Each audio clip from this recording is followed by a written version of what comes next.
Christina Ritchie. If you want more pars and you're grooving the butt move and you're thinking to yourself, well, I don't really have a butt. Seriously?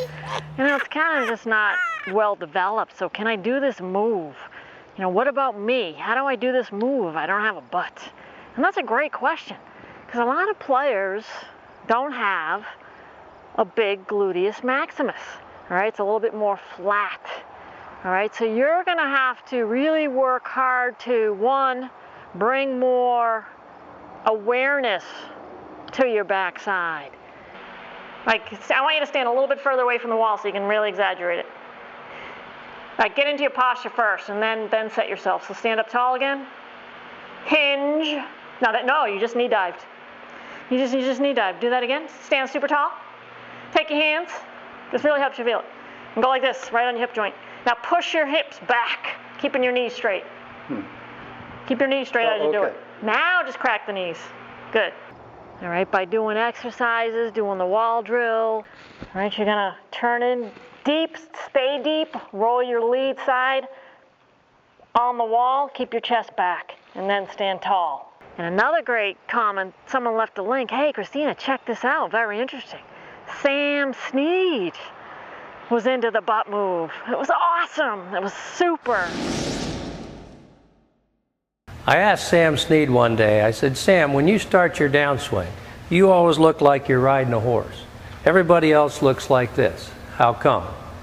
He said, well, Ozzy, one of the most common mistakes that I see is people changing their spine angle during their swing, and that causes them to miss both left and right. So what I'm doing when I start my swing, when it looks like I'm riding a horse, I'm pushing my butt back into the wall. I call that my power squat. And as I do that, then my chest stays down, my shaft stays the same, and I can hit that ball solid every time.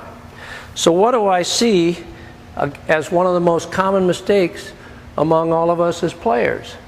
We tend to stand up as we go through. It's a lot easier to turn standing up than it is to stay in that spine angle. We get tight and restricted. So here's a good little drill for us.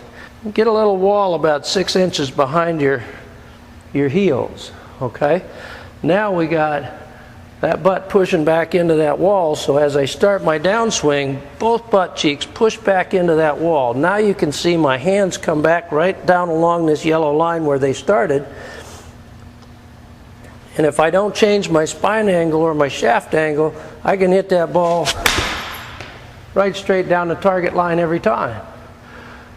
Keep the butt back there behind those heels so your chest stays down and you can deliver a nice swing. Incredible to see. And it's really important, so if Sam Snead does it, well, I think we should too. All right, so just like Sam Snead says, engaging your butt helps you to stay in your posture. So I've drawn a line from my ear to my pelvis. There it is. All right, so by engaging the butt, all right, I have hip flexion. Right at setup, I'm going to maintain that hip flexion, keep my ear on the line, and it's all driven from this. All right? By engaging your butt, it helps to engage the ground. A lot of players are asking, what's the difference between spinning my hips and engaging the butt? There's a huge difference. Most players that spin their hips are using their lumbar to do it. So you gotta be careful when you're spinning your hips. Right, if you're not engaging the butt to drive the pelvis, it's a big difference than just spinning the hips. A lot of players that spin the hips typically, oftentimes, use their lower lumbar to do it. Right? And that is not good because your lower lumbar is meant to be stable, not rotational. All right, so that's really important. Using your butt keeps your back safe and helps to leverage the ground in a big way.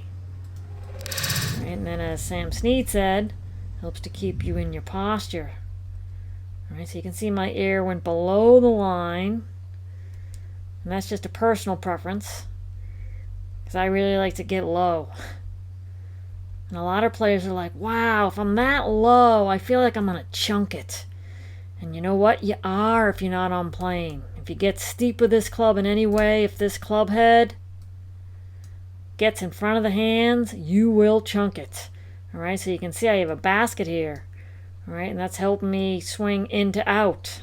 I don't have a problem swinging in to out. I'm just shooting this as a drill for folks, for my coach students.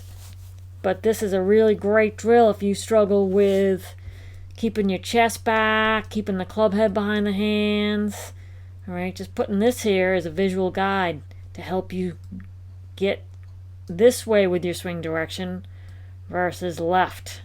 Boy, oh boy, did I just draw a lot of lines on here. Let me clear them so you get my point. Hopefully you do. All right, so then from here, I'll release and swing on out to the right, get my little baby draw.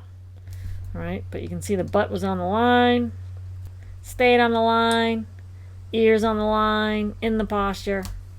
Bada bing, bada butt.